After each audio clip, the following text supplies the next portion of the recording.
जब हम क्या कहते हैं कि लगा गुजरात के दंगा के समय में कि साहब क्या कहते हैं कि इस राजधर्म का पालन नहीं हो रहा है, जो अटल जी ने स्वयं कहा था किस मुंह से विदेश जाऊंगा, मैं यहाँ लाश गिरने नहीं आया हूं, तो मैंने वहां से इस्तीफा दे दिया। इस्तीफा देने के बाद जब क्या कहते हैं कि जब इस्तीफा दे दिया तो पूरे देश में दो राजनीति चली। एक राजनीति चली, वो राजनीति थी सेकुलरिज्म का, और एक था जो कम्युनलिज्म का। एनडीए वर्सेस यूपीए हो गया। असल में यूपीए नाम भी मेरा ही दिया हुआ था। तो यूपीए जब हुआ तो सोनिया गांधी, आपको मालूम है कि पहली बार सोनिया जी किसी के यहाँ पैदल चली गई और हमारे यहाँ पैदल आई, और उन्होंने कहा कि रामविलास जी क्या कहते हैं कि आप इधर बीजेपी है, इधर हैं, तो आप हमारे साथ में आइए। हमने उनसे जरूर कहा था कि भाई हम तो लालू जी के खिलाफ में, हम आपके साथ में कैसे जाएंगे। तो उन्होंने कहा इस सेंटर का मामला है, देश का मामला है। तो सोनिया जी जब घर पर आ गई तो फिर हमने कहा दिया ठीक है, हम यूपीए में क्या कहते करेंगे। फिर यूपीए में सरकार में गई। लेकिन रामविलास जी, आपके जवाब में से कई सारे सवाल निकल रहे हैं और मैं ये समझ नहीं पा रहा हूँ कि कौन सा सवाल पूछूं। पहला सवाल मैं ये पूछ लेता हूँ कि मुझे लगता है कि आप ऐतिहासिक तथ्यों में थोड़ी सी भूल कर रहे हैं। आप 2002 को बता रहे हैं कि जब देश में सांप्रदायिक और गैर सांप्रदायिक राजनीति, कम्युनल और धर्मनिरपेक्ष राजनीति शुरू हुई।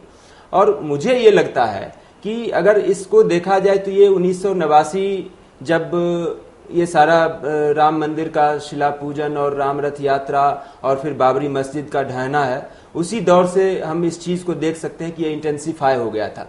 तो गुजरात दंगे के बाद आपने बीजेपी से किनारा किया और बाबरी मस्जिद के ढहाए जाने के बाद आप बीजेपी के साथ चले आए थे उसके कुछ सालों के बाद। नहीं, कुछ सालों के बाद नहीं, आप 92 में बाबरी मस्जिद ढहाई गई। देखिए मैं बतलाता हूँ आपको, और वाजपेयी की सरकार में आप जो है शामिल हुए बाद में। एक मिनट कि देखिए, हम लोग थे मंत्रिमंडल में थे जी, और बिहार से जॉर्ज फर्नांडिस के बाद पहला मंत्री रामविलास पासवान था जी, जो सेंटर में हम मिनिस्टर थे जी, और वेलफेयर लेबर मिनिस्टर बने 1989 में। जी। जब क्या कहते हैं कि राम जन्मभूमि का मामला मुद्दा उठा करके अडवाणी जी ने रथ यात्रा किया, जी, जी। तो हमारी पार्टी क्या कहते हैं कि सरकार चली गई, बीपी सिंह की सरकार चली गई। हम लोग क्या कहते हैं कि अलग हुए। 1900 क्या कहते हैं कि 91 में फिर चुनाव हुआ। 91 के चुनाव के बाद क्या कहते हैं कि चुनाव में क्या कहते हैं कि लड़े, समझने गए। फिर 96 में चुनाव हुआ, फिर 96 में क्या कहते हैं कि हम क्या कहते हैं कि लड़े, समझने गए बीजेपी के खिलाफ में। फिर 98 में चुनाव हुआ, 98 के चुनाव में हम क्या कहते हैं कि अकेले लड़े, क्या कहते हैं कि बीजेपी के खिलाफ में भी क्या कहते हैं कि लड़े, और क्या कहते हैं कि आरजेडी के खिलाफ में भी लड़े। हाँ, 1999 में आपको याद है कि अटल बिहारी वाजपेयी की सरकार एक वोट से गिर रही थी जी 1998 में। बिल्कुल, लोगों को गुस्सा भी था। एक वोट से गिर रही थी। हमको आए थे अडवाणी जी उस समय हमारे घर पर, सुषमा स्वराज जी आई थी कि आपको जो पद लेना है ले लीजिए, लेकिन आप क्या कहते हैं सरकार का समर्थन दे दीजिए। हमने उनको कहा कि नहीं, मैं सरकार का समर्थन क्या कहते हैं कि नहीं दूंगा। और क्या कहते हैं, फिर हमने आपको उस समय कहा था कि हम और शरद यादव जी सब लोग एक ही साथ में थे।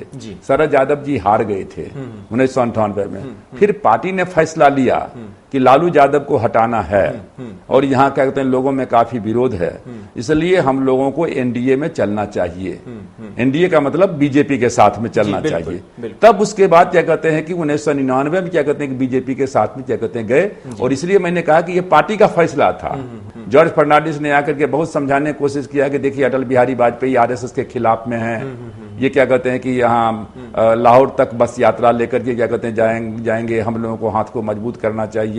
आपको पहले ही कहा कि उस समय में हम चाहते तो नहीं जा सकते थे, लेकिन हमें चाहे इतनी हिम्मत नहीं हो या मानते हैं कि इतना क्या कहते हैं कि गलतफहमी हुआ हो। लेकिन 2002 में जब गुजरात का दंगा हुआ और जब पिक पॉइंट पर मामला पहुंच गया था, तब हमने अटल जी से कहा था कैबिनेट की मीटिंग में कि नरेंद्र मोदी को बर्खास्त कीजिए, समझने गए। उन्होंने असमर्था जाहिर किया। तो 29 तारीख को पार्लियामेंट में रिजोल्यूशन आने वाला था, वोटिंग होने वाला था 30 अप्रैल को शायद, और 29 तारीख को हमने क्या कहते हैं कि इस्तीफा दे दिया। तो कहीं से आप ये मानते हैं ना कि जिस पार्टी पर बाबरी मस्जिद को ढाने हमने कहा कि गलती हुई, हमने एक बार साथ आप गए सरकार में तो गलती हो गई। गलती हुई है, तो हमने एक बार नहीं, हम तो जब एनडीए को छोड़े समझने गए, हमने कहा हमसे गलती हो गई। हर आदमी इंसान से गलती होती है। तो रामविलास जी, आपकी कहानी जो है वो मजबूरियों और गलतियों की कहानी है ना? नहीं, मजबूरियों ने गलती। देखिए हम बतलाते हैं आपको, एक समय में था कि जबकि बीजेपी फैक्टर नहीं था। आप देखेंगे, शुरू से देखेंगे, जो यहाँ सरकार बनी थी 67 में सरकार बनी थी, वो सरकार भी जो है आप 89 से पहले छोड़ दीजिए, 89 से तो बीजेपी लगातार एक मिनट है। तो उस समय में भी जो सरकार बनी थी, चाहे कर्पूरी ठाकुर थे, कैलाशपति मिश्रा थे, सब लोग एक ही साथ में थे, जनसंघ पार्टी थी। बिल्कुल बिल्कुल। 89 में क्या कहते हैं कि जो सरकार क्या कहते हैं कि विभिन्न जनता पार्टी जो बनी इमरजेंसी के बाद, वो भी क्या कहते हैं कि एक ही थे। जो बात आप कह रहे हैं कि 89 के बाद से क्या कहते हैं कि बाइफरकेट हुआ, तो उस बाइफरकेशन में हमारे सामने में और 89 के बाद से जिस मुस्लिम और अल्पसंख्यक की आप बात करते हैं, उसकी नजर में 89 के बाद से बीजेपी इस देश की सबसे बड़ी गुनहगार पार्टी थी आज भी। लेकिन हम ये बात बतलाएंगे कि भारतीय जनता, जो मुसलमान लोग थे, वो इस मामले में अटल बिहारी वाजपेयी को थोड़ा एक्सेप्शन में रखने काम करते थे बीजेपी, लेकिन बीजेपी था तो उस मामले में तो हम कह दिया कि गलती हुई, उस मामले में तो हमने। आपकी कहानी गलतियों और मजबूरियों की कहानी नहीं, आपने बार बार आप उसको बार बार जो कह रहे हैं ना, वो हम कह रहे हैं कि जब आप जानते हैं कि आज के परिस्थिति में कल देश में चुनाव होगा, एनडीए वर्सेस यूपीए होगा, एक तरफ में मान लेते हैं कि बीजेपी रहेगी, एक तरफ में कांग्रेस रहेगी।